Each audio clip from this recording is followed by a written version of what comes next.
deuxième problème, c'est le poids économique et le poids financier et politique du moins. Le poids financier et politique des États-Unis. Les États-Unis sur l'ONU. Ici, l'ONU, l'Organisation des Nations Unies, le poids financier et politique des États-Unis sur l'ONU. Quand nous lisons le document numéro 2, on verra surtout cela. On dit le second constat est celui du déséquilibre. Principal bailleur de fonds, les États-Unis n'en étaient pas moins soumis, comme tout le monde, à la dure loi selon laquelle un pays vaut une voix à l'Assemblée générale. Ici, les États-Unis, comme ce sont les principaux bailleurs de fonds, c'est eux qui apportent encore beaucoup plus d'argent au niveau de l'ONU et cela leur confère un certain rôle combiné avec le droit de veto qu'ils ont. Ils ont une forte pression sur l'ONU. Ils ont un poids énorme sur l'ONU. Et cela constitue un problème parce que les États-Unis utilisent l'ONU en ce moment pour défendre leurs intérêts à travers le monde, au détriment même des intérêts des autres États et au détriment même de l'objectif recherché, de l'objectif poursuivi par les Nations Unies, par l'ONU. Donc, le poids politique et financier des États-Unis empêche l'ONU de faire certaines interventions et aussi d'être efficace sur le terrain parce qu'à chaque moment, les États-Unis vont vouloir utiliser l'organisation pour atteindre leurs fins, pour défendre leurs intérêts. Ils vont aussi empêcher l'organisation d'agir si toutefois les intérêts sont menacés en ce moment. Donc, cela constitue un grand problème pour l'ONU et cela ne permet pas à l'ONU d'accomplir sa principale mission. L'exemple le plus typique, c'est le cas de la crise israélo-palestinienne et on sait qu'Israël est soutenu, c'est les principaux alliés actuellement des États-Unis dans la zone et les États-Unis vont toujours soutenir Israël contre Palestine. Et en soutenant Israël avec sa politique expansionniste, cela ne va pas favoriser la paix dans la zone. Donc, du coup, l'ONU est inefficace dans cette crise israélo-palestinienne à cause de la position des États-Unis d'Amérique.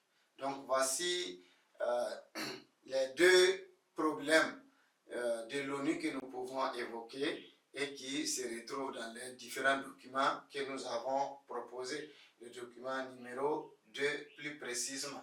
Donc, le premier problème, c'est l'incapacité de l'organisation à apporter des solutions au conflit. Le deuxième problème, c'est le poids financier et politique des États-Unis sur l'organisation qui semble dominer les autres États dans les prises de décision, surtout les États du tiers-monde qui ne sont pas quelque part considérés face aux décisions américaines.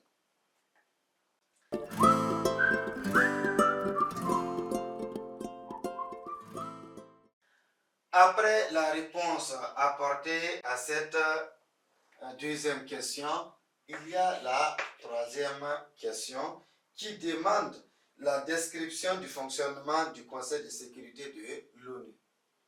Donc, description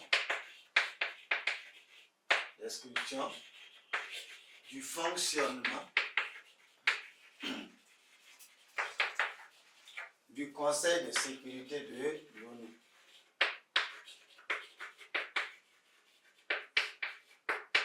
Du fonctionnement du Conseil de sécurité de l'ONU.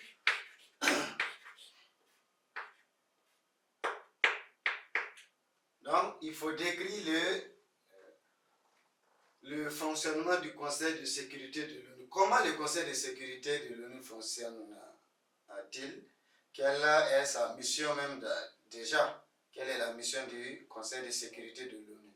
Le Conseil de sécurité de l'ONU ici, c'est l'organe décisionnel de l'ONU, si on peut l'appeler ainsi, et cet organe-là a la responsabilité du maintien de la paix et de la sécurité internationale.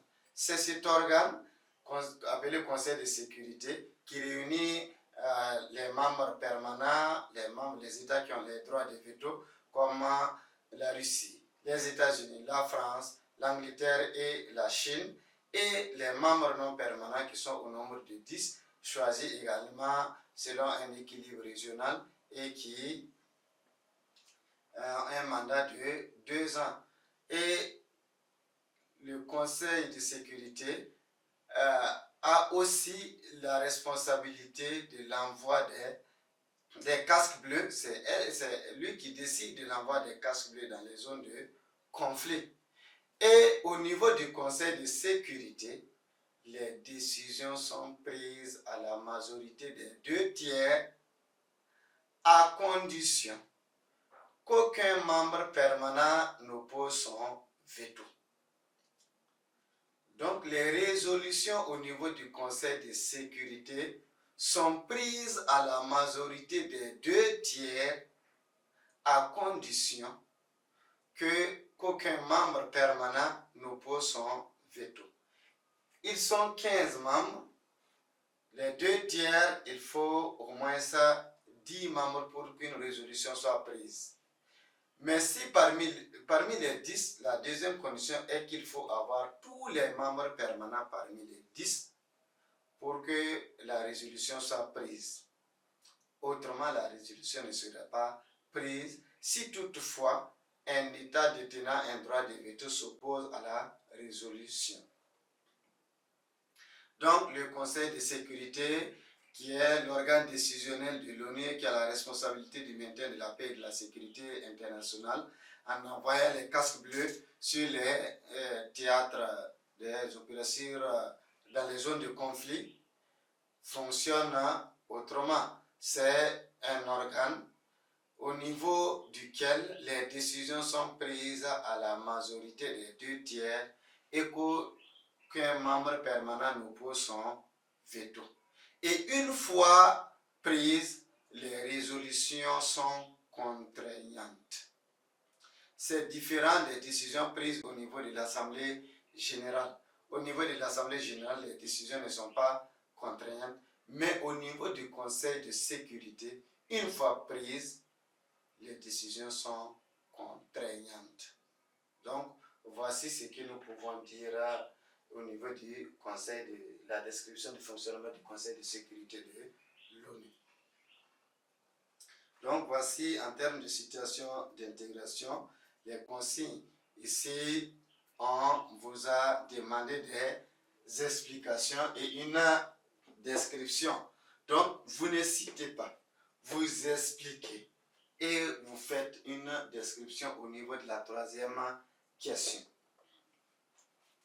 Si vous citez, vous n'avez pas répondu clairement à la question. Donc, en termes de points, vous perdez des points, la moitié des points sûrement ici. Si on vous dit d'expliquer, vous donnez la forme, surtout au niveau de la première question, et vous expliquez. Au niveau également de la question numéro 2, vous donnez les problèmes et vous expliquez. Au niveau de la question numéro 3, on vous a demandé la description du fonctionnement du Conseil de sécurité. Donc ici aussi, vous faites une description. On ne cite pas, on dit Conseil de sécurité, c'est un organe de l'ONU, point, et on passe. Non, il faut décrire comment le Conseil de sécurité fonctionne, ainsi de suite. Donc voici ce que nous pouvons dire à ce niveau-là. Concernant la réponse, les réponses qu'il faut apporter aux 3 questions qui font référence à la situation d'intégration. La situation d'intégration, si on vous donne des supports, si on vous donne des documents, consultez les documents, consultez les supports, vous allez trouver des éléments de réponse ou bien des indices qui vont vous permettre de donner des éléments de réponse aux différentes questions contenues au niveau des consignes. Donc, prenez toujours le temps de lire les documents et de déceler les différents éléments qui peuvent vous permettre de trouver des éléments de réponse aux différentes questions. Donc, voici ce que nous pouvons dire concernant cette partie.